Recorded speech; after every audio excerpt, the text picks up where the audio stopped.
Death is more powerful than power or crown. So be humble and gentle. Happy morning, students. Today let's see the last unit, that is the poem, sixth poem titled The Hollow Crown, written by William Shakespeare. Year 1564 to 1616. Poet and preeminent dramatist. He has written 39 plays and 154 sonnets. Sonnets, 14 lines poem. Ben Jonson claims Shakespeare is not of an age, but for all time. Shakespeare's plays are the most translated plays and the most performed and filmed. Richard II is the only play written in verse. This poem is an extract from William Shakespeare's historic play King Richard II. King Richard II was the Emperor of England. He was deposed, that is, removed by his cousin Henry Bolingbroke. Henry crowned himself as King Henry IV. Richard was sent to prison. He was upset because of no powers or pride. He was left with nothing but death. He asked his followers not to respect him as a king. He needed food and friends like all other common man. The crown is empty in the middle, and so power is not strong or permanent. Finally, Richard died in prison. This poem is a monologue of King Richard II. He ponders the might of death that overshadows everything else. Now let's see the first 6 lines of the poem. In a critical situation, man never speaks of comforts. He talks about death, graves, and the writings inscribed on the tombstones in memory of the dead. Tombstones, that is Kalari. He wants to make the dust his paper and use his tears and write a message of sorrow on the earth. He requests his men to choose their executors and talk of their wills.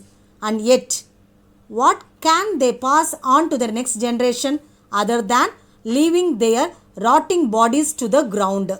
Their lands and their lives now belong to Bolingbroke, and they can call nothing their own except for their death and that little patch of earth that will cover their buried bodies. Now let's see the lines 7 to 12. He question clearly expresses the universal truth.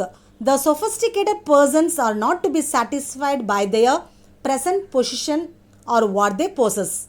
The speaker considers death alone as his possession.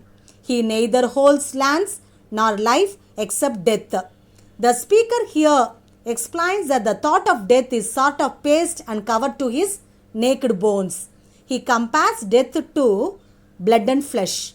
The speaker insists on his listeners to sit and listen to his stories and the similar stories of death of kings who also faced the same situation like the speaker. Now here comes the lines, that is 13 to 18. A few kings are murdered while they are in the battlefield or killed by their opponents in the war. Some of the kings are always haunted by the threatening of the ghost who are avenging them, because the ghosts too are betrayed by their fellow mates. Some of them are killed while they are asleep by their cruel wives, and few others are killed by poisoning them. The speaker figuratively conveys the idea that the crown is a source of death and doom.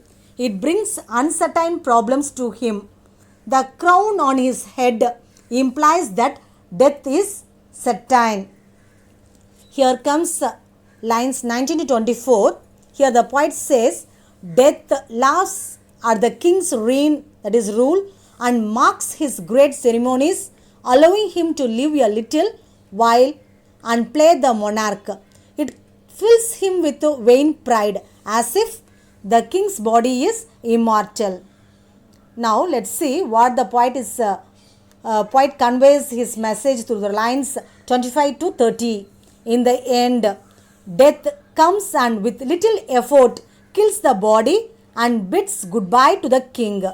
He advises his followers not to mock means geli பண்றது, or hurt his kith and kin, that is relatives who are very close to their heart.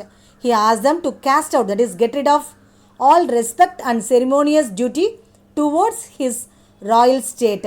The speaker proclaims that he too has the same feelings as others have. He says that all have misunderstood him. Last stanza. He too eats and drinks the same as they have routinely. The speaker makes everyone understand his feeling of want as his fellow people are blessed with. He conveys that he too is mortal like others. He wants to face the problems and solve them, and most importantly, he wants to have true friends who share his worries and happiness. Finally, he poses a question as he experts these typical requirements of ordinary mortal. Then, how he is to be a king? So the poet concludes by saying that the king, when defeated, realizes human mortality. He becomes sad and realizes how empty and pretentious his life is.